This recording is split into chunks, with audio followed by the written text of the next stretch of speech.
Samuel 17 ayat 12 sampai dengan 39. Daud tiba di medan pertempuran. Demikianlah firman Tuhan. Daud adalah anak seorang dari Efrata, dari Betlehem Yehuda yang bernama Isai. Isai mempunyai 8 anak laki-laki. Pada zaman Saul, orang itu telah tua dan lanjut usianya.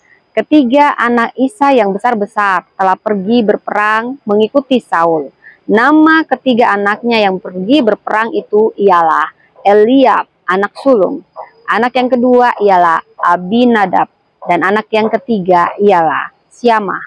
Daudlah yang bungsu. Jadi ketiga anak yang besar-besar itu pergi mengikuti Saul. Tetapi Daud selalu pulang daripada Saul untuk menggembalakan domba ayahnya di Betlehem.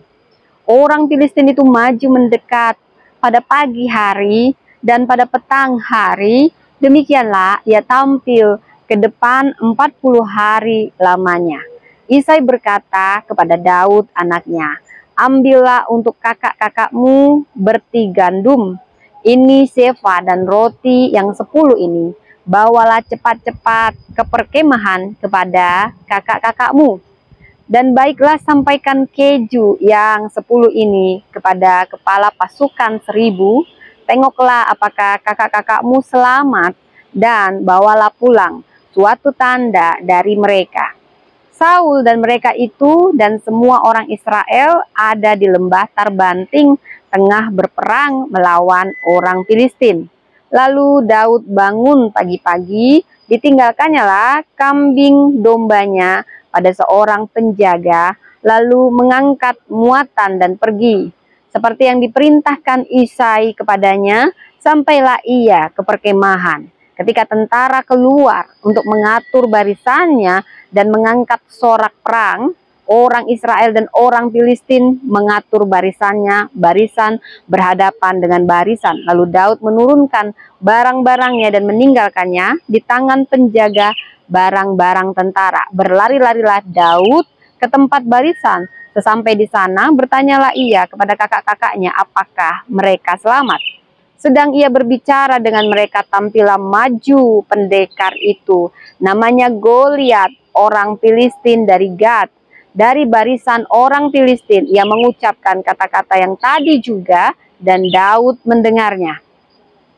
Ketika semua orang Israel melihat orang itu, larilah mereka daripadanya dengan sangat ketakutan.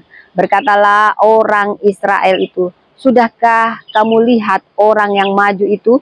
Sesungguhnya ia maju untuk mencemoohkan orang Israel. Orang yang mengalahkan dia akan dianugerahi raja, kekayaan yang besar. Raja akan memberikan anaknya yang perempuan kepadanya, dan kaum keluarganya akan dibebaskannya dari pajak Israel."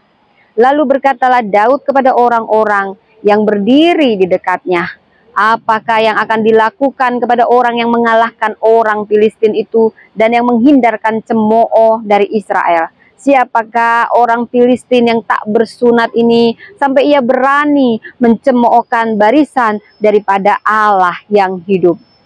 Rakyat itu pun menjawabnya dengan perkataan tadi, "Begitulah akan dilakukan kepada orang yang mengalahkan dia." Ketika Eliab kakaknya yang tertua mendengar perkataan Daud kepada orang-orang itu, bangkitlah amarah Eliab kepada Daud sambil berkata, "Mengapa engkau datang? Dan pada siapakah kau tinggalkan kambing domba yang 2-3 ekor itu di padang gurun?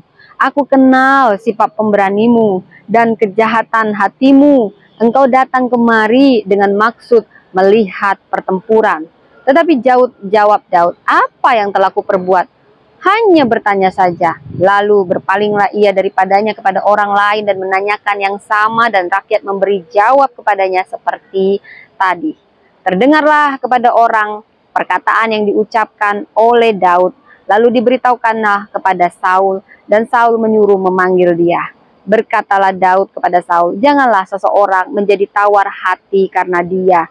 Hambamu ini akan pergi melawan orang Filistin itu." Tetapi Saul berkata kepada Daud, "Tidak mungkin engkau dapat menghadapi orang Filistin itu untuk melawan dia, sebab engkau masih muda, sedangkan dia sudah sejak dari masa mudanya telah menjadi prajurit. Tetapi Daud berkata kepada Saul, "Hambamu ini biasa menggembalakan kambing domba ayahnya. Apabila datang singa atau beruang yang menerkam seekor domba dari kawanannya, maka aku mengejarnya dan menghajarnya dan melepaskan domba itu dari mulutnya. Kemudian apabila ia berdiri menyerang aku, maka aku menangkap janggutnya, lalu menghajarnya dan membunuhnya. Baik singa maupun beruang telah dihajar oleh hambamu ini. Dan orang Filistin yang tak bersunat itu, ia akan sama seperti salah satu daripada binatang itu, karena ia telah mencemooh barisan daripada Allah yang hidup." Pula kata Daud, "Tuhan telah melepaskan aku dari cakar singa dan cakar beruang. Dia juga akan melepaskan aku dari tangan orang Filistin ini." Kata Saul kepada Daud, "Pergilah, Tuhan menyertai engkau." Lalu Saul mengenakan baju perangnya kepada Daud, ditaruhnya ketopong tembaga di kepalanya dan dikenakannya baju jirah kepadanya. Lalu Daud mengikatkan pedangnya di luar baju perangnya. Kemudian ia berikhtiar berjalan, sebab belum pernah dicobanya. Maka berkatalah Daud kepada Saul, "Aku tidak dapat berjalan dengan memakai ini, sebab belum pernah aku mencobanya." Kemudian ia menanggalkannya. Demikianlah firman Tuhan. Tuhan memberkati.